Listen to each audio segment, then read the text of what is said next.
तो हेलो दोस्तों, आप देखना शुरू कर चुके हैं एबीसी आप तक। हमेशा आप लोगों के सामने हक और सही और सच की बात रखता हूं और रखता रहूंगा। बस आप लोगों की साथ चाहिए, आप लोगों की सपोर्ट चाहिए मुझे, ताकि मैं सच की बात रखूं। एबीसी आप तक चैनल में हमेशा सच की बात रखा जाता है। तो आज सच की बात में मैं लेकर के आया हूं दो हिंदुस्तान के सबसे इंटेलिजेंट और एजुकेटेड स्टूडेंट आप कह सकते हैं, या आप ये कह सकते हैं कि हक के बात करने वाले दो विद्यार्थियों के बारे में आज बात करेंगे, जिसका नाम है उमर खालिद और सरजिल इमाम। जी हाँ दोस्तों, आपने सच सुना है। ये दो नाम उमर खालिद और सरजिल इमाम, जिसको फंसा करके जेल में तकरीबन 5 सालों से रखा गया है। अच्छा, मैं एक चीज यहाँ पे और बता दूं कि जेल में रखा गया है, लेकिन किस जुर्म में रखा गया है ये ना पुलिस को पता है ना कोर्ट को पता है। बस उन पे एक अंदाजतन अनुमानतन केस किया गया है यूएपीए एक्ट के तहत। और ये केस कौन किया है? पुलिस किया है। दिल्ली पुलिस उमर खालिद और सरजिल इमाम को फंसा करके जेल में 5 सालों से तकरीबन रखा हुआ है, जिसके ऊपर कोई केस आज तक साबित हुआ ही नहीं। और पुलिस को भी नहीं पता है, उसके पास कोई सबूत ही नहीं है कि उमर खालिद के खिलाफ क्या केस है। बस एक अंदाजतन इसी तरह से यूएपीए का एक्ट में उन लोगों को अंदर रखा गया है। जैसे आप सबको पता है कि उमर खालिद एक होनहार स्टूडेंट था, पीएचडी कर रहा था। कन्हैया कुमार उसके साथी थे। सरजिल इमाम मुंबई यूनिवर्सिटी से आईआईटी किया हुआ है, काफी एजुकेटेड स्टूडेंट है। उसको और उमर खालिद को, दोनों को दिल्ली दंगा के आरोप में, दंगा भड़काने के आरोप में झूठा केस यूएपीए लगा करके जेल में रखा गया। और ये मैं झूठा क्यों बोल रहा हूं? क्योंकि उनके ऊपर केस आज तक साबित हुआ ही नहीं है। और केस साबित होना ये बहुत दूर की बात है। आज तक किसी को पता ही नहीं है कि केस क्या है। जज के सामने कोई भी ऐसा ट्रायल हुआ ही नहीं है, बहस हुआ ही नहीं है उमर खालिद के खिलाफ। कि जिसने भी केस किया है उसने खुद ही बहस नहीं किया और नहीं बताया है। उसके पास कोई सबूत ही नहीं है कि उमर खालिद पे किस चीज का जुर्म है। उमर खालिद यानी कि क्या जुर्म ऐसा किया है, क्या दिल्ली दंगा भड़काने का क्या जुर्म किया है, या क्या ऐसा उन्होंने प्लानिंग किया है, ये किसी के पास इसका कोई सबूत नहीं है। लेकिन 5 साल से आप सोच सकते हैं, बिना किसी जुर्म का, बिना किसी केस का, बिना किसी ट्रायल का 5 साल से जेल में रखना, ये कहाँ का इंसाफ है? एक हिंदुस्तान जैसा सेकुलर मुल्क में दो होनहार मुस्लिम स्टूडेंट, जैसे एपीजे अब्दुल कलाम साहब एक मुस्लिम स्टूडेंट थे कभी, उसके बाद वो साइंटिस्ट बने और भारत को एटॉमिक पावर बनाया। जैसे जहीर खान क्रिकेट में वर्ल्ड कप जितवाया, 2011 का विश्व वर्ल्ड कप जितवाया। ऐसे ही शाहरुख खान सुपरस्टार बने। वैसे ही एजुकेशन, पढ़ाई, इल्म के क्षेत्र में खालिद उमर और सरजिल इमाम जैसा अभी तक कोई भी ऐसा इंटेलिजेंट स्टूडेंट नहीं थे जो सोशल समाज के बारे में भी जानते थे और उनके पास एक अच्छा एजुकेशन और इल्म था। तो उस दोनों होनहार को एक साजिश के तहत इन दो मुस्लिम स्टूडेंट को जेल में फंसा के रखा गया है। सोचने वाली बात ये है कि अगर आप केस किए तो आप साबित आपको करना चाहिए।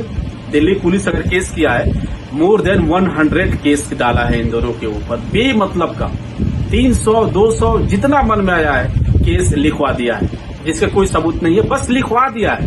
तो ये हिंदुस्तान का कैसा कानून है कि बिना केस का आप झूठा कोई भी किसी पे केस लगा देगा तो जेल में बंद हो जाएगा। पहले एक्चुअली में होता क्या है, यह कानून है हिंदुस्तान का, ये कोर्ट का भी मानना है कि जेल जो है ना अपवाद होता है, ठीक है ना। पनिशमेंट जो जेल होता है, अपवाद होता है। ये पहले आपको जेल भेजने से पहले किसी को सबसे पहले उसका केस के बारे में जानकारी लीजिए, उस पर ट्रायल कीजिए, उसको बहस कीजिए। अगर साबित हो तो उसको जेल में डालिए। अब आप सोचिए कि 5 साल तो ऑलरेडी जेल में गुजार लिया बिना ट्रायल का। अब जब साबित उस पर होगा कि वो बेगुनाह है तो ये 5 साल का हर्जाना कौन देगा उमर खालिद और शरजील इमाम को? तो एक्चुअली ये ऐसा है कि ये दो होनहार मुस्लिम का जो चेहरा थे, उमर खालिद और शरजील इमाम, इन दोनों का लाइफ को खत्म किया जा रहा है ताकि ये दोनों हिंदुस्तान के ना सियासत में रहेंगे और ना ही ये पार्टिसिपेट करेंगे और ना ही ये मुस्लिम लीडर बनेंगे बड़े। और क्योंकि ये एजुकेटेड बंदे थे, इनके पास इल्म था, इनके पास एजुकेशन था। और लोग फिर कहते हैं कि कोई भी मुस्लिम एजुकेटेड नहीं है। लोग ऐसे, हिंदुस्तान में एक धारणा बनी हुई है कि परसेंटेज कम है मुस्लिमों का, यानी कि पढ़ाई में कम रुचि है, एजुकेटेड कम है, परसेंटेज कम है। यार आप इस तरह से अगर करोगे तो कौन एजुकेटेड होगा? आप तो एक होनहार, मैं कहता हूं कि आज के डेट में उमर खालिद जैसा सोशल एक्टिविस्ट या इंटेलिजेंट स्टूडेंट मुस्लिमों में कोई भी नहीं है। आप उसका स्पीच सुने जा करके, यूट्यूब पे उसका है स्पीच बहुत सारा, आपको समझ में आ जाएगा कि वो किस टाइप का, कितना ईमानदार और कितना होनहार स्टूडेंट था वो, और उसको जेल में रखा गया है बिना कसूर का। मैं कहता हूं कि केस आपने किया है तो आप ट्रायल क्यों नहीं कर रहे हो? आप साबित क्यों नहीं कर रहे हो कि उमर खालिद गलत है? दिल्ली दंगा जिसने रचा वो तो आज मंत्री बन के बैठा हुआ है, वो तो खुले घूम रहा है। जो दिल्ली दंगा नहीं किया, जो मुंबई में था, उसको आप लोगों ने जेल में रखा हुआ है। तो ये सरासर एक नाइंसाफी है और इस पे विचार करना होगा हिंदुस्तान के सेकुलर जितने भी लोग हैं। मैं सिर्फ मुस्लिमों का बात नहीं कर रहा हूँ, हिंदू हो या मुस्लिम, जो भी है, जो भी सेकुलर है, उनको इस पे विचार करना होगा। आप कहते हो कि मुस्लिम एजुकेशन के क्षेत्र में बहुत कम आते हैं, आप आने कहाँ देते हो? जो है उसको तो आप बंद कर रखा है। मैं चैलेंज देता हूं कि उसके जैसा अगर कोई होनहार है उमर खालिद जैसा, तो उसके सामने आकर आप बैठ जाएं, आप किसी भी टॉपिक पे बहस कर लें। इस देश को एटॉमिक पावर बनाने वाले एपीजे अब्दुल कलाम थे। इस देश में कहाँ हिस्सेदारी कम है मुसलमानों की एजुकेशन में? आप क्या पढ़ाई लिखाई किए हो? आपने क्या पढ़ाई, क्या एजुकेशन आप हासिल किए हैं? आपने पढ़ाई लिखाई करके तो वही चीज कर रहे हैं जो आज से 200 साल पहले होता था। तो आप कहाँ हो अभी? सोच सकते हो कि आप किधर हो अभी? आप 200 साल पुरानी बातें करते हो, उस युग में जाते हो। आज दुनिया इतने आगे बढ़ गई है, फिर भी आप 200 साल पुरानी बातें करते हो। तो इस तरह से हिंदुस्तान की तरक्की मुमकिन नहीं है।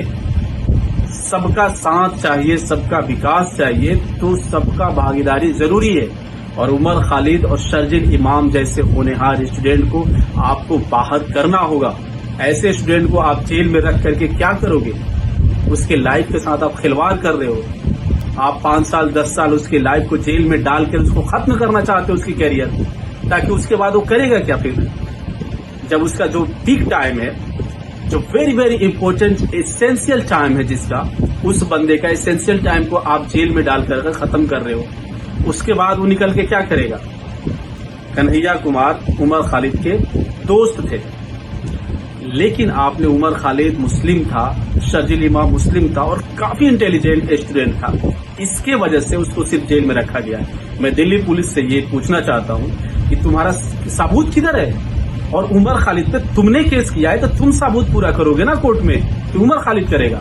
आप झूठा इल्जाम किसी पे लगा दो, तो किसी पे आप जब झूठा इल्जाम लगा दोगे तो इसका सबूत पूरा कौन करेगा?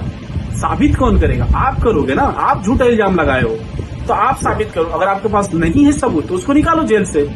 और ये कोर्ट को भी चाहिए, ये कोर्ट का क्या निजाम है कि बिना केस का, बिना सबूत का, बिना ट्रायल का आप जेल में रखे हुए हैं।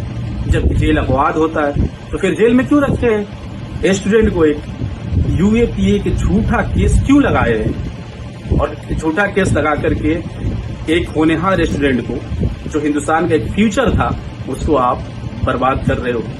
यानी आपका यही टारगेट है कि 5-10 साल उसको रख करके बर्बाद कर दे जेल में। फिर कहते हो कि मुसलमानों को पार्टिसिपेशन नहीं है हिंदुस्तान में, तो कैसे होगा? तो ये एक्चुअली इस पे ध्यान देना चाहिए सारे हिंदुस्तान के जो भी सेकुलर लोग हैं कि शरजील इमाम और उमर खालिद जैसे स्टूडेंट को जेल में ना रख करके उन्हें कुछ बेहतर करने की मौका देना चाहिए। तो इस वीडियो में आज के लिए इतना ही, फिर नेक्स्ट वीडियो मिलते हैं। Thank you so much for watching ABC आप तक।